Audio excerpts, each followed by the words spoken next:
Tunapoongelea damu ya Yesu hatuongelei kimiminika, tunaongelea uhai. Tunasema damu ya Yesu kwa sababu katika damu ndipo kuna uhai.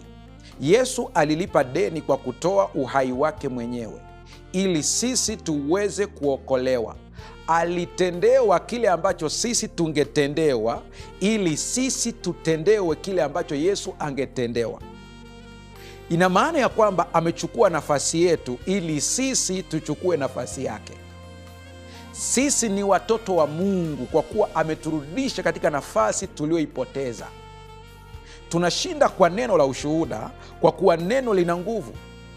Angalia kile ambacho unajisemea we mwenyewe, angalia kile ambacho unawasemea watu wengine. Maneno yana uzito. Sayansi ya sasa imethibitisha hili.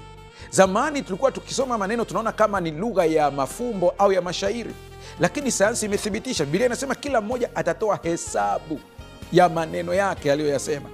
Sayansi imekuja kuprove ya kwamba maneno unapoyatamka yana nguvu. Wameenda zaidi ya hapo, wanathibitisha kwamba mimea inaweza kusikia. Kuna frequency inazalishwa katika maneno, emotions. Wamegundua yote haya, lakini Biblia imeyasema haya miaka mingi iliyopita. Nikisoma vitabu vya Ellen White ambaye aliishia darasa la 3, haya yote ambayo anayasema ameyaandika kwenye vitabu vyake, na wakati huo watu walikuwa wanamdharau kwa sababu ya elimu ndogo. Hawakujua kwamba huyu mtu ana mafunuo maalum ya kimungu. Ameeleza yote haya. Maneno yana nguvu. Geuza maneno unayojisemea, kwa sababu kwa kuongea kwako unaweza kujiletea ushindi au kushindwa. Kuanzia leo, fanya tathmini. Unasema nini? Badilisha ndani ili utoe kitu kilicho sahihi.